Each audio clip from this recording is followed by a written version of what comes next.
हम अपनी गाड़ी लेके आए थे रज़ा भाई के पास। रज़ा भाई बेसिकली चबुर्जी में इनकी वर्कशॉप है और पिछले कोई 20 साल से मैं अपना जो जिसे कहते हैं ना आंखें बंद करके गाड़ी का काम इन्हीं से करवाता हूँ। अब इनके पास ना हर कोई 5-6 महीने बाद लड़का चेंज हो जाता है। इनसे पूछता हूँ कि भाई लड़का किधर गया, ये आगे से कहते हैं वो बाहर चला गया, वो दुबई चला गया, वो सऊदीया चला गया। मैं कहा यार मैं सारी जिंदगी ਲੱਭਦਾ ਰਿਹਾ इस तरह के बंदे ਜਿਹੜੇ ਬਾਹਰੋਂ ਸਾਨੂੰ स्पॉन्सर करन ਤੇ ਅਸੀਂ बाहर जाइए और वो बंदा मेरे पास ही है। अस्सलाम वालेकुम। वालेकुम सलाम। रज़ा भाई क्या हाल है? ठीक। रज़ा भाई ये सबसे पहले मुझे बताएं कि तालीम आजकल ज़्यादा ज़रूरी है कि स्किल ज़रूरी है? स्किल ज़रूरी है। वो किस तरह? इसलिए कि तालीम में कुछ रखा नहीं है। तालीम अगर आपने FA BA भी किया हुआ है ना, हाँ जी, तो वो डिग्रियां ले लेके हाँ जी, फिर रहा है। ठीक है, ठीक है, नौकरी नहीं मिल रही। ठीक है, कोई चलो की रेडी लगा रहा है, कोई कुछ कर रहा है, कोई कुछ कर रहा है। ठीक है। अगर इन लोगों बच्चों को अगर हम ये कारोबार सिखा दें या मेरा मतलब वर्कशॉप की मैकेनिक इलेक्ट्रिशियन या कोई चीज़ ऐसी सिखा दें तो ये बाहर चले जाएं, बाहर जाके ये लाखों में पैसे कमा सकते हैं। नहीं रज़ा भाई वो तो आपकी बात ठीक है। जैसा मैं अब वो पट्टी को जानता हूँ, वो पट्टी 1 पट्टी 2, वो जब मैं आता हूँ आपके पास बंदा चेंज होता है, आप मुझे कहते हैं यार भाई चला गया। रज़ा भाई एस्टिमेटेड सबसे पहले मुझे बताएं कि ये बंदा काम कितनी देर में सीख सकता है? 7-8 माह या 9 माह लगते हैं ये काम बंदा सीख जाता है? हाँ जी। वरना सिखाने को तो सालों भी लग जाते हैं। बिल्कुल। अच्छा रज़ा भाई बच्चे के ऊपर डिपेंड करता है ना, हाँ जी, कि वो उसका दिमाग कैसा है, कितनी देर में वो सीख जाएगा। कोई बच्चे होते हैं वो साल के अंदर सीख जाते हैं, कोई 6 माह में भी सीख जाते हैं। ठीक है। चले जाते हैं बाहर। नहीं रज़ा भाई बाहर चले जाते हैं, उनको कोई बुलाता है, उनको कोई स्पॉन्सर करता है?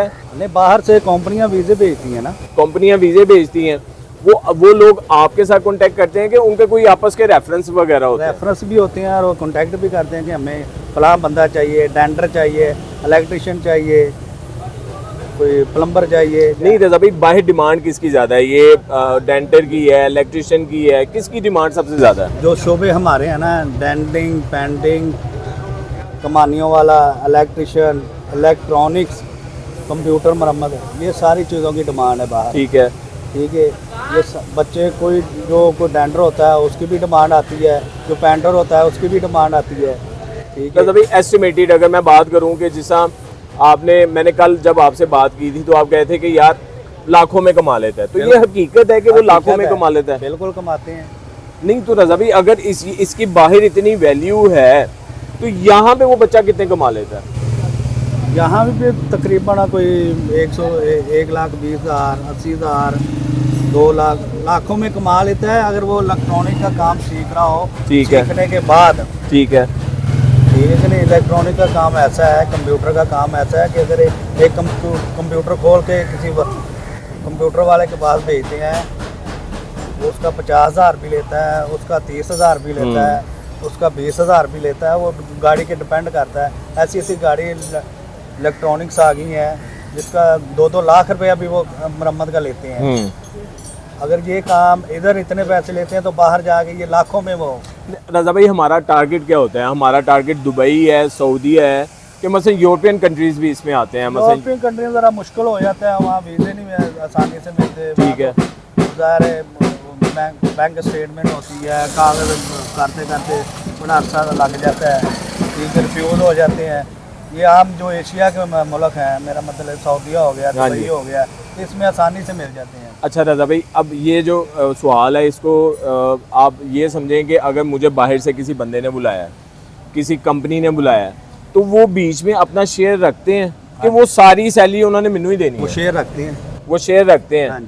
अच्छा अगर मैं काम ये सीख लूँ और खुद से अगर बाहर जाऊँ तो मुझे जाके ज़्यादा सैलरी नहीं मिलेगी?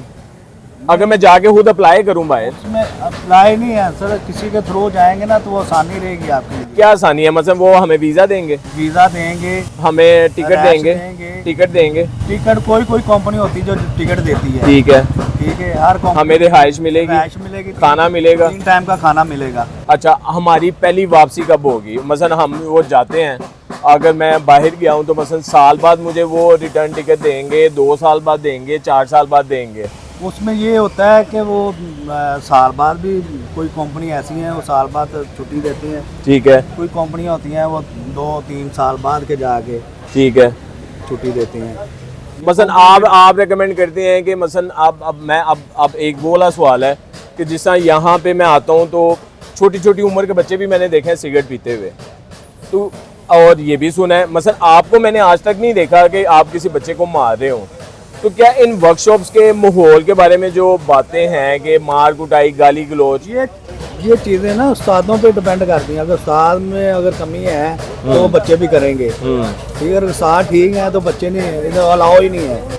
तो इसका मतलब आप हमें रेकमेंड कर रहे हैं कि हाँ यार काम सीखो और आपको फ्री वीज़ा भी मिलेगा, टिकट आपकी अपनी होगी, खाना भी 3 टाइम का मिलेगा, रिहाइश भी मिलेगी, आप इजीली दुबई सऊदीया इन ममालिक में जा सकते हो और वहाँ से अच्छे पैसे कमा सकते हो। बिल्कुल, ज़रूर जाएँ भाई। हम तो फिर लगे ही रहे हैं ये कहते हुए कि फ़लानी जगह पे अप्लाई कर लो, फ़लानी जगह पे अप्लाई कर लो। हमारे लिए तो फिर बहुत इजी है ना कि मतलब 5 से 6 महीने अगर बच्चा सीखने वाला है, उस्ताद अच्छा है, 5 से 6 महीने में अगर वो काम सीख जाता है तो वो अपने रेफरेंस से भी बाहर जा सकता है और खुद से भी जा सकता है और उसे वहाँ से जॉब्स ऑफर भी हो सकती हैं जिसमें आपको वीज़ा मिलेगा, आपकी टिकट अपनी होगी, 3 टाइम का खाना मिलेगा और आपको रिहाइश भी वो देते हैं।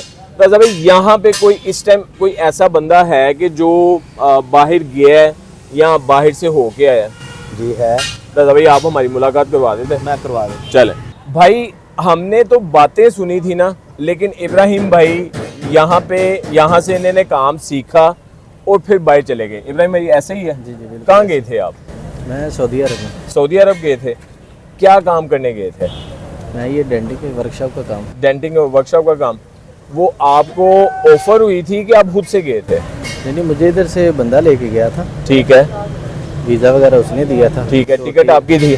नहीं, टिकट वगैरह हर चीज़ उसके अंदर। अच्छा, वीज़ा टिकट दोनों उनकी थी? हर चीज़ उसका प्रोसीजर जो था ना। ठीक सिर्फ है। मेरा यहाँ पे वीज़ा जो लगवाई थी। हाँ जी। और मेरा मेडिकल वगैरह यहाँ पे हुआ था। ठीक है। आईडी कार्ड वगैरह जो मैंने बनाया अपना पासपोर्ट, बाकी सब कुछ उन्होंने किया था? बाकी हर चीज़, प्रोटेक्टर वगैरह।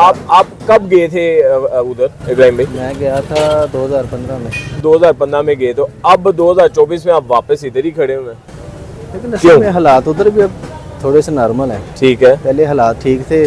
मसलन आप कह रहे हैं कि वो आप सऊदीया से ज़्यादा इधर कमा रहे हैं, मसलन सीधे लफ्ज़ों में हम कहें। बेहतर है अब, लेकिन अब वहाँ पे अगर 2000 एक बंदे की सैलरी है ना, ठीक है, तो उस दौर में बनता था 1 लाख रुपया। बिल्कुल सही। लेकिन अब देखेंगे अब तक हम 2 लाख के पास सैलरी बन जाती है। बिल्कुल सही। लेकिन अब मुझे बताएं कि अगर अब आपको 2024 में जो इस टाइम पाकिस्तान के करंट हालात चल रहे हैं, आपको अगर दोबारा मौका मिले बाहर जाने का तो आप जाएंगे? जाएंगे, लेकिन अगर सैलरी अच्छी मिलेगी, कम से कम 4000।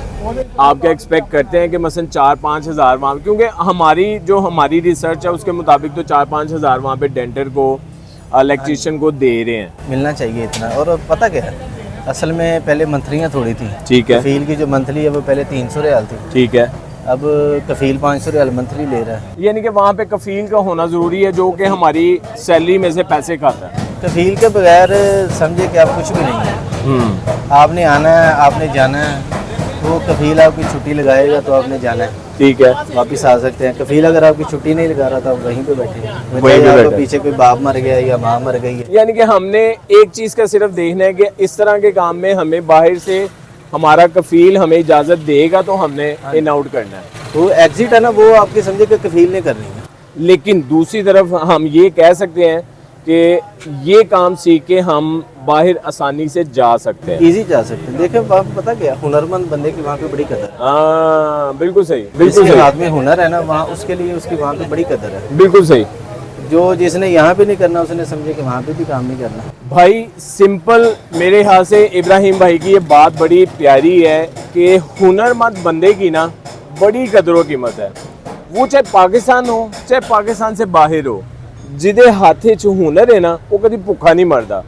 हमारी कोशिश थी कि भाई हम आपको ऐसा जिसे कहते हैं डाटा प्रोवाइड कर सकें कि जिसमें आप एज सून एज पॉसिबल काम सीख के बाहर जा सकें।